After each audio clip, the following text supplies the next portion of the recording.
67 కోట్ల మంది వానరులు మహావీరులైనటువంటి వారు రామలక్ష్మణులతో కలిపి పడిపోయారు.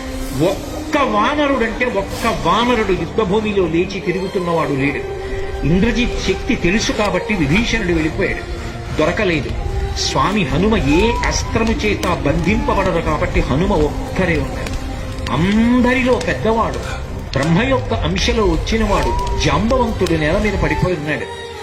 విభీషణుడు కాగడా పట్టుకుని అడిగాడు, తాతా కుశలమేనా అని అడిగాడు. వానరులలో శ్రేష్ఠుడైన హనుమ బ్రతికి ఉన్నారా అని అడిగాడు జాంబవంతుడు.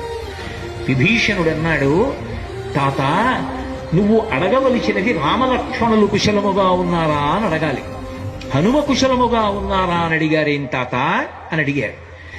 మొత్తం వానరులు రామలక్ష్మణులతో కలిసి పడిపోయినా కూడా నష్టం లేదు. హనుమ ఒక్కరు బ్రతికి ఉంటే మళ్ళీ అందరూ బ్రతుకుతారు. అందరూ బ్రతికి ఉన్నా హనుమ ఒక్కరు పడిపోతే బ్రతికి ఉన్న వీళ్ళందరూ పడిపోతారు. అందుకే నేను హనుమ బ్రతికి ఉన్నారా అని అడుగుతున్నాను. వంగి జాంబవంతుడి పాదములు పట్టుకుని తాతా హనుమ నీ కుశలం అడుగుతున్నాడు, నమస్కరించుతున్నాడు అన్నాడు. కైలాసము పక్కన వృషభము అనబడేటటువంటి పర్వతం ఉంది. అక్కడ పరమశివుడు తన యొక్క త్రిశూలాన్ని ధనస్సుని నిలబెడతాడు.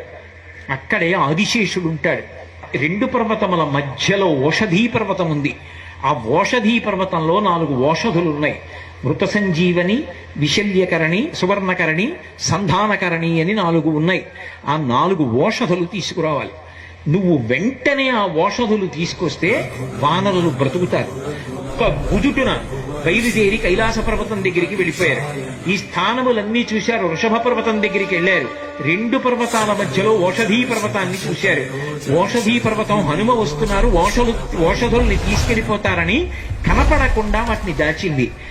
నా స్వామి అయినటువంటి రామచంద్రమూర్తి కార్యానికి పనికి రాకుండా ఓషధుల్ని దాస్తావానని ఆ సంజీవని పర్వతాన్నంతటినీ పెళ్లగించి చేత్తో పట్టుకుని ఆకాశ మార్గంలో కించిత్ శ్రమ పడకుండా కాంచనలంక ఉన్నటువంటి దక్షిణ తీరానికి చేరి యుద్ధభూమిలో దింపారు.